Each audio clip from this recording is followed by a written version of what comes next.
Hi everyone, how are you all? I hope you all are doing great. So welcome back to Biology by Neha Benwal. So in today's video we will learn effective answer writing ways.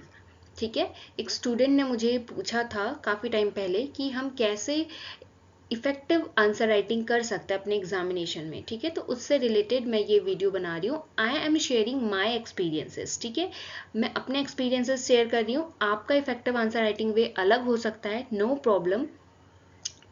It is just I am sharing my experiences. ठीक है, जो जितना मैंने सीखा है मैं उस तरीके से आप लोगों को ये बता रही हूँ। हर किसी के अपने अपने तरीके अलग हो सकते हैं, बट आपने मुझसे पूछा था, सो हेयर इट इज़। अगर आपको ये तरीका अच्छा लगा तो आप लोग मुझे कमेंट करके ज़रूर बताइएगा। और आपका क्या तरीका, आप अपने तरीके में अपने तरीके से अगर आप कोई आंसर लिखते हैं तो आप किस तरीके से लिखते हैं वो भी आप मुझे कमेंट करके बता सकते हैं। तो सबसे पहले अगर मैं बात करूं, सबसे पहले नंबर फर्स्ट आपको किस चीज़ पे फोकस करना है, तो आपको फोकस करना है की पॉइंट्स पे। ठीक है, number first is focus on की पॉइंट्स। इसका मतलब क्या हुआ कि आपसे जो क्वेश्चन पूछा गया है उसके क्या की पॉइंट्स हैं। ठीक है, जैसे कोई फैमिली आपसे पूछी गई है तो उसकी करेक्टरिस्टिक फीचर्स क्या हैं। ठीक है, उस फैमिली के करेक्टरिस्टिक फीचर्स क्या हो गए, वो सब चीज़ें आपको तो लिखनी ही लिखनी है। जो इम्पोर्टेंट पॉइंट्स होते हैं वो चीज़ें आपको लिखनी ही लिखनी है। यानी कि आपको पूरी यहाँ आपसे कोई क्वेश्चन पूछा गया है तो उस चीज़ में आपको पूरी कथा नहीं लिखनी है। आपको फोकस करना है की पॉइंट्स पे। क्या की पॉइंट्स उस क्वेश्चन के थे, क्या उस टॉपिक के की पॉइंट्स थे, तो उन की पॉइंट्स को फोकस करके आपको अपने आंसर्स को लिखना है। ठीक है, पूरी कथा लिखने से अच्छा आप बहुत बड़ा आंसर ना लिखो, छोटा लिखो लेकिन इफेक्टिव लिखो। ठीक है, की पॉइंट्स को फोकस करके। सेकंड जो चीज़ आपको ध्यान पे रखनी है वो हो गया कलरफुल पेन्स। मैं जो करती थी, ये मेरा तरीका था, कलरफुल पेन्स का मैं यूज़ करती थी। ठीक है, अगर आप अभी अभी भी अगर आप मेरी नोटबुक देखेंगे या मेरी कॉपी देखेंगे तो उनमें मैं कलरफुल पेन्स का यूज़ करती हूँ। और जब मेरा आंसर लिखने का टाइम था, मतलब जब मैं ग्रेजुएशन में थी और मास्टर्स में थी, तभी भी मैं इवन स्कूल में भी मैं कलर पेन का यूज़ करती थी। तो कलर पेन से का यूज़ करने से क्या होता है, आपका आपकी कॉपी इफेक्टिव लगती है। ठीक है, एग्जामिनर जब आपको चेक करेगा, आप भी खुद भी अगर किसी की कॉपी देखेंगे, उसने बहुत सुंदर सुंदर से डायग्राम बनाए हैं, क्रिएटिविटी दिखाई हुई है, तो आपको उसकी कॉपी अट्रैक्ट करती है। आप उसकी कॉपी को अच्छे से देखेंगे, आप उसको नहीं ना चाहते हुए भी आपको वो मार्क्स देंगे। तो इसका मतलब है कि आप कलरफुल पेन का यूज़ कर सकते हैं, एक्सेप्ट कलरफुल पेन को आप यूज़ कर सकते हैं एक्सेप्ट, आपको पता ही है किस पेन के अलावा, except red and green. Except red and green आप पेन का यूज़ करके अपने एग्जामिनेशन की जो कॉपी होती है उसमें आप डायग्राम बनाइए, ब्यूटीफुल ब्यूटीफुल डायग्राम्स बनाइए, अच्छे अच्छे डायग्राम्स को बनाइए। जो आपको क्वेश्चन पूछा गया उससे रिलेटेड डायग्राम बनाइए। मैं क्या करती थी, हर एक क्वेश्चन में मैं कोशिश करती थी कलरफुल डायग्राम्स बनाने का। ठीक है, तो इस तरीके से आप अपने डायग्राम्स को, अपनी कॉपी को अच्छा बना सकते हैं। नेक्स्ट अगर पॉइंट देखें तो इसी से रिलेटेड है, डायग्राम्स पे फोकस करो, फोकस ऑन डायग्राम्स। हम जितने भी बायोलॉजी से रिलेटेड स्टूडेंट हैं, लाइफ साइंसेज से रिलेटेड स्टूडेंट है, तो उनके पास तो यही फ़ायदा होता है कि वो डायग्राम्स के थ्रू अपने आंसर को समझा सकते हैं। डायग्राम्स, उनको पूरी कथा नहीं लिखनी है, हमें अपने आंसर को हम डायग्राम्स के थ्रू भी समझा सकते हैं। ये हमारे पास ऑप्शन होता है। जैसे मैथ्स का स्टूडेंट होता है, फिजिक्स का स्टूडेंट होता है, तो उनको तो सॉल्व करना ही करना होता है अपने आंसर निकालने के लिए। बट हमारे पास क्या होता है, उनको सॉल्व करने का तरीका होता है, उनके पास वो पावर होती है। हमारे पास क्या पावर है, अपने डायग्राम्स के थ्रू आंसर्स को समझाना। तो हमेशा कोशिश करना ईच एंड एवरी क्वेश्चन में आप ट्राई करना कि आप क्या कर सको, डायग्राम्स का यूज़ कर सको। डायग्राम के थ्रू आप अपने क्वेश्चंस को समझा सको। हर एक क्वेश्चन में कोशिश करना, ट्राई तो करके देखना एक बार। ठीक है, कि आप अपने आंसर को डायग्राम्स के थ्रू समझा सको। नेक्स्ट जो आंसर का इफेक्टिव आंसर राइटिंग का तरीका मेरा जो था वो था time management. That will is time management. अब मैंने कह दिया आपको कि आपको डायग्राम्स पे फोकस करना है, कलरफुल पेन्स पे फोकस करना है। तो बच्चे पता चला कि ये चीज़ आप सुन के सिर्फ कलर पेन का यूज़ ही करते रह गए, डायग्राम ही बनाते रह गए, बाकी क्वेश्चन छूट गए। तो ऐसा नहीं करना है। इससे आप ही का नुकसान होना है। एक क्वेश्चन में तो आपको फुल मार्क्स मिल जाएंगे, दूसरे में नहीं मिल पाएंगे। तो आपको क्या करना है, टाइम को मैनेज करके चलना है। आपको देखना है कि अगर आपके पास 3 आवर्स हैं तो कितना क्वेश्चन को आपने कितनी क्वेश्चन कौन से क्वेश्चन को कितना टाइम देना है। उस टाइम के अकॉर्डिंग आपको उस टाइम को भी डिवाइड करना है कि एक क्वेश्चन को जो टाइम दिया है, एक क्वेश्चन को आपने जितना टाइम दिया है उस टाइम को भी डिवाइड करके चलो कि आपको कितना टाइम में डायग्राम बनाना है और कितने टाइम में आपको उसको लिखना है। ठीक है, उसको लिखना है, उसको लिख करके एक्सप्लेन करना है। मेरा फोकस हमेशा यही रहा है और मैं आप लोगों को भी यही बताऊंगी कि आपको लिखने से ज़्यादा फोकस किस पे करना चाहिए, डायग्राम पे करना चाहिए। ठीक है, नेक्स्ट पॉइंट अगर मैं बताऊं आप लोगों को तो वो है आपका नीट एंड क्लीन वर्क।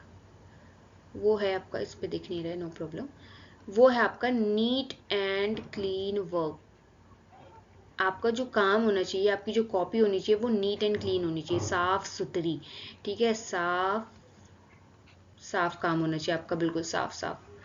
साफ साफ काम मतलब अगर आपको साफ सुथरा रहना पसंद है तो आप अपनी कॉपी को भी साफ सुथरा रखिए। ठीक है, अपने आंसर्स को जब समझाते हैं तो खिचड़ी मत पकाओ, काट फाट कुछ मत करो। ऐसा साफ सुथरा जितना काम करेंगे उतना एग्जामिनर के लिए कॉपी चेक करना इजी होगा और उतना उसके लिए उनके लिए मार्क्स देना इजी होगा आपको। नेक्स्ट जो मेरा पॉइंट है वो है appropriate answer writing. Appropriate answer writing. Appropriate answer writing का मतलब है आपसे कोई एक क्वेश्चन पूछा है, ये नहीं कि आप दूसरे क्वेश्चन का आंसर वहां पे कथा लिख दे रहे हैं। आपको आपके दिमाग में ये चीज फिट है कि हमें सिर्फ भरनी है कॉपी ना, ऐसा कभी भी मत करना, क्योंकि एग्जामिनर को पता चल जाता है कि आपको क्वेश्चन के बारे में नॉलेज है या नहीं है। कथा भी लिख दोगे, 10 पन्ने भी लिख दोगे, अनाप शनाप कुछ भी लिख दे, नहीं मिलेंगे मार्क्स। ठीक है, आप कम लिखो लेकिन लिखो वही जो क्वेश्चन में आपको पूछा गया है। ठीक है, अप्रोप्रिएट आंसर राइटिंग। मैंने देखा है कि बच्चे बिल्कुल कॉपियां भरने के लिए छाप देते हैं कुछ भी, कोई फायदा नहीं है। ठीक है, कॉपियां पन्ने वेस्ट हो रहे हैं, कोई फायदा नहीं, आपकी पेन वेस्ट हो रही है, आपका टाइम वेस्ट हो रहा है। आप कम लिखो लेकिन अच्छा लिखो। मेरी जो इस पूरे इफेक्टिव आंसर राइटिंग वे का जो निचोड़ है वो है कम लिखो, कम लिखो। ठीक है, लेकिन लेकिन अच्छा लिखो। समझ गए? कम लिखो लेकिन अच्छा लिखो और सुंदर लिखो। और सुंदर लिखो, समझ गए ना? पूरे आंसर राइटिंग का निचोड़ ही यही है कि कम लिखो, सुंदर लिखो और अच्छा लिखो। ठीक हो गया। अगर हम नेक्स्ट पॉइंट की बात करें तो वो है अपनी कॉपी को इतना इजी बनाओ।